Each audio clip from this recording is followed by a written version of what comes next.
Assalamualaikum warahmatullahi wabarakatuh. Bismillahirrahmanirrahim. Laulaka ya Muhammadu ma khalaqtul dunya wa ma fiha. Yang artinya, kalau bukan karenamu ya Muhammad, aku tidak akan menciptakan bumi ataupun dunia dan segala isinya. Dalam firman-Nya lagi Allah mengatakan, Bismillahirrahmanirrahim. Khalaqtul asya'a li ajlika wa khalaqtuka li ajli. Yang artinya, aku menjadikan ataupun menciptakan sesuatu karena engkau ya Muhammad, dan aku Allah menciptakan engkau Muhammad karena aku Allah. Maka kita bisa mengambil kesimpulan daripada firman-firman Allah itu bahwa apa-apa yang Allah ciptakan, baik dunia maupun akhirat, baik surga maupun neraka, siang dan malam, para malaikat, para bidadari, dan semua manusia, serta segala macam-macam hewan. Jadi garis besarnya, Allah itu tidak ada kalau tidak ada Muhammad, dan penyebab adanya Allah itu dikarenakan adanya Muhammad. Jadi sudah sepantasnya lah terjadi proses syahadat, yaitu sifatnya menyeluruh, baik dari golongan para malaikat, jin, manusia, dan semua hewan-hewan. Dan sudah sepantasnya lah pula ketika beliau Nabi Muhammad tidak mau mengambilnya, yakni mengambil rahmat bismillah yang diwariskan oleh Allah kepadanya. Malah beliau Nabi Muhammad, rahmat tersebut diberikan kepada seluruh umatnya. Seperti dalam firman Allah mengatakan, Bismillahirrahmanirrahim. Laulaka ya Muhammadu ma khalaqtul mi'ah rahmatul. Yang artinya, kalau bukan karenamu ya Muhammad, tidak akan aku jadikan yang 100 rahmat itu. Maka apabila kita menyimak daripada firman Allah itu, sudah jelas sekali bahwa yang 100 rahmat yang Allah ciptakan itu sebenarnya dikhususkan kepada beliau Nabi Muhammad SAW. Cuman yang 99 rahmat itu akan diberikannya kepada ahli surga. Itu pun apabila mendapatkan syafaatnya Nabi Muhammad SAW. Maka apabila Nabi Muhammad tidak memberikan syafaatnya pada ahli surga, tentu saja rahmat itu pun tidak akan Allah berikan, sebab rahmat tersebut adalah hak mutlak untuk Nabi Muhammad SAW. Sedangkan rahmat yang satunya lagi yang diturunkan oleh Allah ke dunia, yakni berupa Bismillahirrahmanirrahim. Mungkin ada suatu pertanyaan di antara kita, yakni mengenai rahmat Bismillah itu. Kenapa rahmat Bismillah itu diturunkan pertama kali kepada Nabi Sulaiman alaihissalam, bukannya kepada Nabi Muhammad? Dan bukankah hak waris daripada rahmat Bismillah itu sebenarnya haknya Nabi Muhammad? Kenapa diturunkan pertama kali ke Nabi Sulaiman? Mungkin itu yang jadi pertanyaan kita. Dan inilah jawabannya. Sebab ketika beliau Nabi Sulaiman mendapatkan hak waris tersebut daripada rahmat Bismillah itu, sudah didahului atau keduluan dengan masuknya atau penitisan ilmu ke dalam diri beliau Nabi Sulaiman, yakni ilmu mujarobatul ilmi atau ilmu-ilmu yang mujarab dan sakti yang dibawa oleh Al-Ghaibul Haq dengan izin Allah Subhanahu wa taala. Jadi secara tidak langsung Allah memerintahkan kepada Nabi Sulaiman alaihissalam agar menyelidiki atau mengkaji daripada rahmat Bismillah tersebut dengan bantuan mujarobatul ilmi yang dibawa oleh Al-Ghaibul Haq itu. Sedangkan rahmat Bismillah itu sebenarnya suatu makna daripada ibadah ataupun mengaji, dan Nabi Sulaiman alaihissalam diharuskan mengkaji isi daripada ibadah tersebut, yakni agar mendapatkan kesempurnaan daripada ibadah-ibadah itu sendiri. Maksudnya tidak asal jadi, akan tetapi Nabi Sulaiman tidak menguliknya ataupun mengkajinya dengan mendetail ataupun seksama, malah diperdalam olehnya Nabi Sulaiman hanya ilmu-ilmunya saja, yaitu mujarobatul ilminya saja, bukan ibadahnya. Maka kesempurnaan daripada Islam belum ada di zamannya beliau Nabi Sulaiman, dan yang ada di zamannya beliau Nabi Sulaiman hanyalah kesempurnaan ilmu. Sedangkan rahmat Bismillah itu ketika diturunkan kepada Nabi Muhammad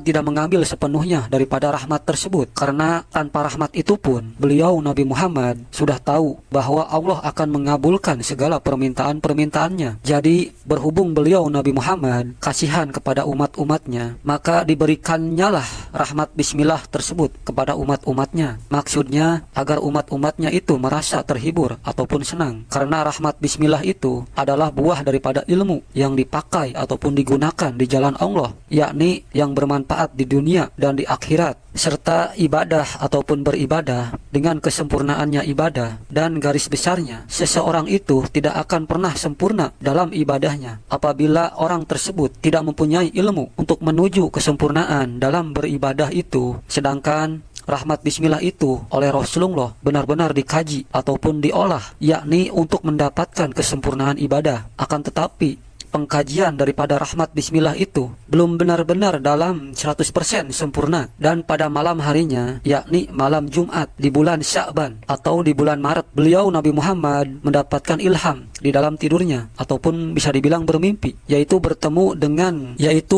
dengan seorang laki-laki yang sangat tampan sekali. Dia memakai jubah putih dan sorban putih. Dalam mimpinya, laki-laki tersebut tersenyum ramah dan uluk salam kepada Nabi Muhammad, yang dibalas oleh beliau Nabi Muhammad. Lalu laki-laki itu berkata, "Ya Muhammad, Rasulullah, Allah menitipkan salam untukmu. Aku adalah Ruhul Kudus atau malaikat Jibril. Ya Muhammad, ya Rasulullah, Allah Subhanahu wa Ta'ala menyuruh engkau agar bertapa di Gua Hiro, yakni di sebuah bukit yang bernama Jabal Nur, yang letaknya di negeri yang engkau tinggali ini, atau negeri Mekah. Dan kajilah olehmu arti daripada La ilaha illallah, tiada Tuhan selain Allah. Kerjakanlah olehmu selama 40 hari. Jangan engkau pikirkan hal-hal yang lainnya." Lalu Rasulullah menjawab dalam mimpi itu, "Ya Ruhul Kudus, Jibril, bekal apakah yang harus aku bawa untuk bertapa di sana?" Lalu malaikat Jibril menjawab, "Allah berfirman dengan perantara aku bahwa sebaik-baiknya bekal adalah takwa." Dan setelah perbincangan itu selesai, akhirnya laki-laki tersebut pun sirna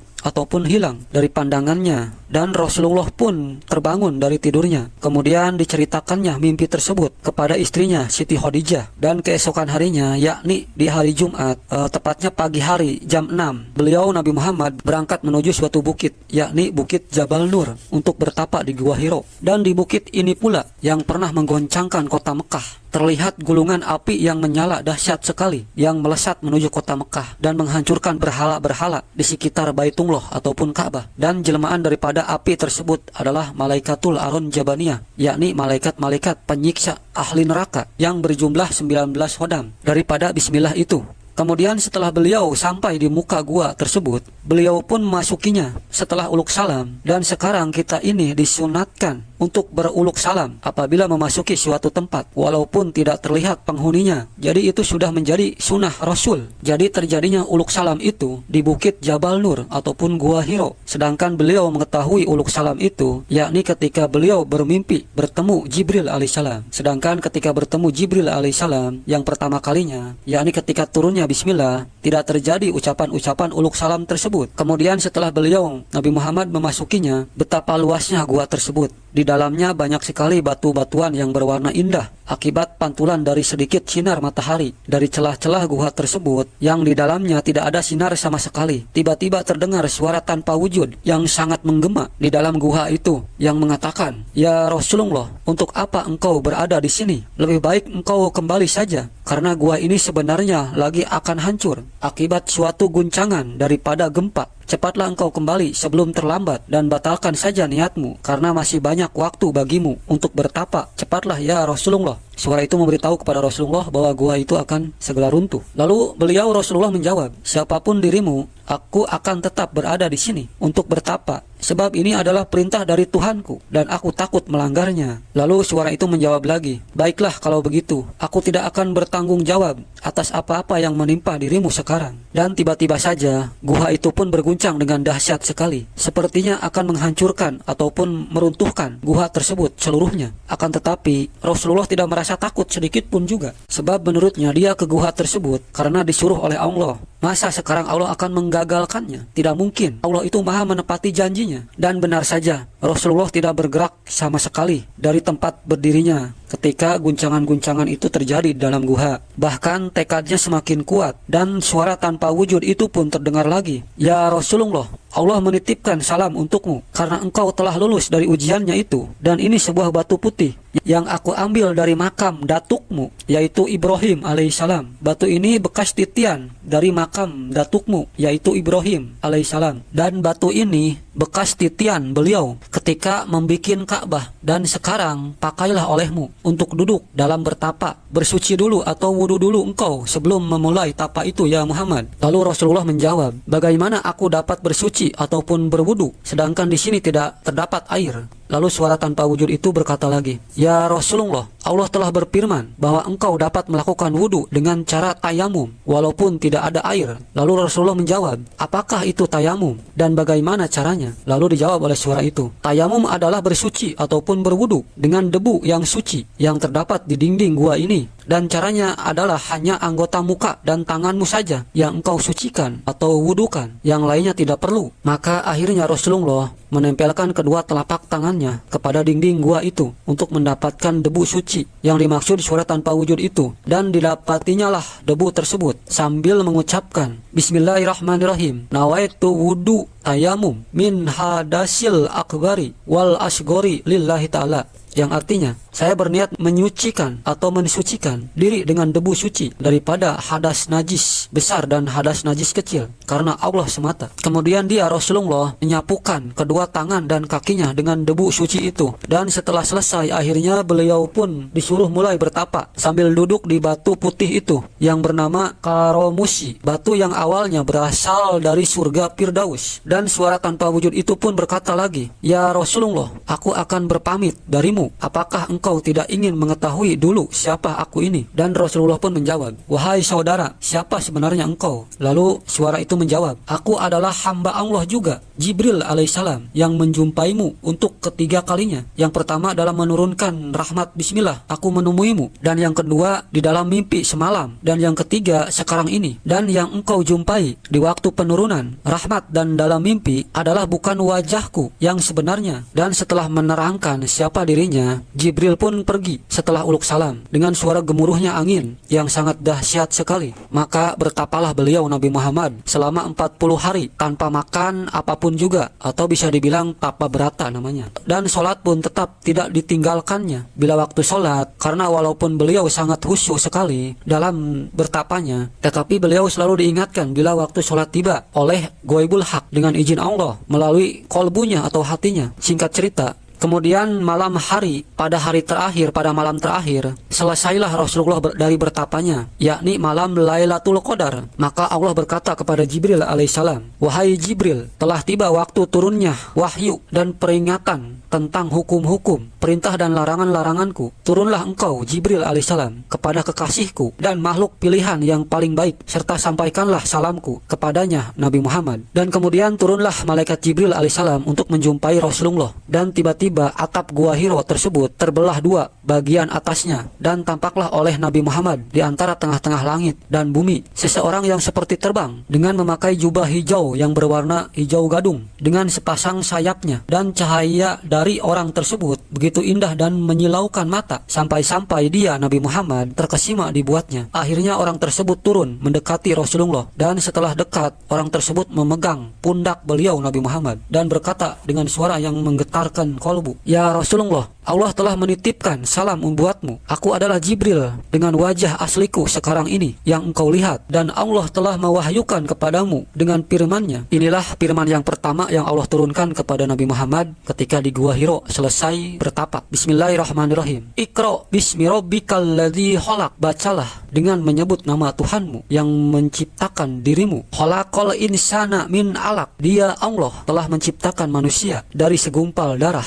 Iqra wa rabbukal akram. Bacalah, dan Tuhanmu yang maha pemurah, Allazi alama bil qalam, yang mengajar manusia dengan perantara kalam ataupun tulisan dan bacaan. Alamal insana malam ya'lam, dan mengajarkan manusia apa-apa yang tidak diketahuinya. Itulah wahyu pertama pendapat orang-orang yang diturunkan Allah kepada Nabi Muhammad di Gua Hiro dengan perantara malaikat Jibril alaihissalam. Jadi dinamakan surat Al-Alaq, yaitu segumpal darah, yang diambil dari ayat kedua. Sedangkan jumlah ayat dalam surat Al-Alaq ini adalah 19 ayat. Akan tetapi hanya 5 ayat saja yang benar-benar diwahyukan pertama kali pada beliau Nabi Muhammad, yakni ayat pertama sampai ayat kelima. Sedangkan yang 14 ayat lagi diturunkannya di luar daripada Gua Hiro, tetapi masih di negeri Mekah. Jadi asli wahyu pertama kali hanya dari ayat 1 sampai ayat 5 saja. Dan ketika Nabi Muhammad disuruh membaca ayat-ayat itu, beliau Nabi Muhammad tidak bisa sama sekali membacanya, sebab dia Nabi Muhammad tidak pandai membaca dan menulis. Jadi bila demikian, sudah terbukti daripada firman-firman Allah kepada Nabi Adam pertama kali diciptakan, yakni Bismillahirrahmanirrahim, Inna inna khalaqnal insana dhaifun, yang artinya sesungguhnya aku ciptakan manusia itu dalam keadaan bodoh ataupun lemah. Dan akhirnya malaikat Jibril pun sirna daripada hadapannya. Kemudian Rasulullah pulang kembali ke rumahnya. Beliau Nabi Muhammad benar-benar shock ataupun stres akan kejadian berjumpanya dengan malaikat Jibril, dikarenakan malaikat tersebut menampakkan wajahnya yang asli ataupun dengan wujud aslinya. Dan setelah sampai di rumahnya, beliau bercerita tentang kejadian berjumpanya dengan malaikat Jibril kepada istrinya Siti Khadijah. Dan setelah menceritakan perihal itu semua kepada istrinya, akhirnya beliau minta diselimuti sambil berkata kepada istrinya, "Wahai istriku, aku benar-benar telah mendapat musibah." Lalu istrinya menjawab, "Wahai suamiku, sesungguhnya engkau telah menyambung tali persaudaraan, engkau penyayang anak-anak yatim, serta engkau mempunyai akhlak yang baik. Tuhanmu tentu tidak akan mencelakakan dirimu. Bukankah malaikat Jibril yang engkau ceritakan itu telah pernah turun kepada nabi-nabi terdahulu sebelum engkau?" Dan setelah Siti Khadijah selesai dari bicaranya, maka tiba-tiba sajalah malaikat Jibril alaihissalam telah berada di hadapannya sambil berkata dengan firman Tuhannya, "Ya ayyuhal mudassir, wahai orang yang berselimut, kum anjir, bangunlah lalu berilah peringatan, wa rabbaka fakabbir, dan bangunlah dan agungkanlah Tuhanmu, wasiyabaka patohir, dan bersihkanlah pakaianmu, wa arujja pahjur, dan tinggalkanlah perbuatan-perbuatan dosa, wala tamun tak taksiru, dan janganlah kamu memberi sesuatu dengan maksud untuk memperoleh balasan yang lebih banyak ataupun pamrih, wali robbika pasbir, dan bersabarlah untuk memenuhi perintah Tuhanmu. Fa'idja nukiro pina turi, maka apabila ditiup sangsakala ataupun trompet dari malaikat Israfil, fajalika yauma iji yaumun asirun, maka waktu itu kiamat adalah suatu hari yang mengerikan. Alal kafirina goiru sairin, bagi orang-orang kafir dan karena tidak dapat meloloskan diri darinya lagi. Jadi setelah turunnya surat Al-Alaq di Gua Hiro, baru turunlah surat yang dinamakan Al-Mudatsir, surat Al-Mudatsir, atau artinya orang-orang yang berselimut, yang terdiri dari 56 ayat, sedangkan yang dicantumkan di sini hanya 9 ayat. Akan tetapi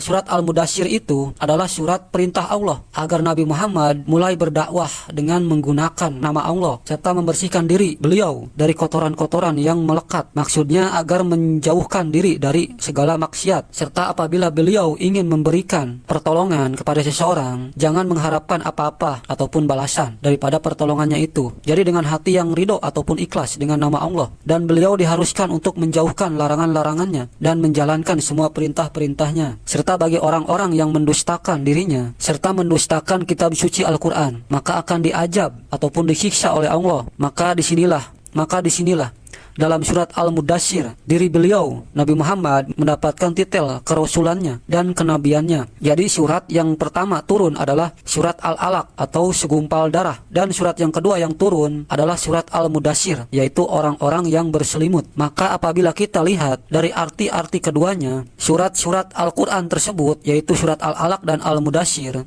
maka disitulah sudah jelas terjadinya suatu proses pengkajian ataupun mengkaji, yakni suatu keterangan dari apa beliau Nabi Muhammad diciptakan, untuk apa dan harus bagaimana. Jadi garis besarnya kedua surat Al-Quran tersebut yaitu surat Al-Alaq dan Al-Mudatsir adalah suatu penetapan yang ditetapkan hukum-hukum Allah, yakni berupa larangan-larangannya dan perintah-perintahnya yang harus dijalankan sebaik-baiknya dan dijauhkan keburukannya ataupun hal-hal yang buruk atau yang jelek. Jadi maksudnya dalam firman Allah tersebut harus dipakai pengertiannya serta hikmah-hikmahnya di dalam menjalankan ataupun menyiarkan tentang ketauhidan serta risalah Allah Subhanahu wa taala. Maka ketika Jibril telah berada di hadapan dan telah selesai dari mengucapkan tentang firman Allah itu, lalu Rasulullah berseru kepada istrinya sambil tetap berselimut. Jadi Rasulullah berkata kepada istrinya sambil berselimut, "Wahai istriku, ini dia Jibril telah datang kembali kepadaku." Lalu istrinya menjawab, "Ya Muhammad, aku akan menyibakkan rambutku agar terlihat kuduku oleh dia Jibril, dan apabila dia benar-benar utusan Allah, maka dia Jibril akan pergi, sedangkan apabila dia ini setan, maka dia tidak akan pergi atau diam saja." Tiba-tiba lenyaplah Jibril dari pandangan mereka berdua. Maka yakinlah beliau Nabi Muhammad bahwa Jibril itu benar-benar utusan Allah. Maka berkatalah Siti Khadijah kepada suaminya Nabi Muhammad, "Ya Muhammad, suamiku tercinta, ajukanlah Islam kepadaku, yaitu Islamkanlah diriku, karena engkau adalah utusan Allah ataupun Nabiullah." Dan disinilah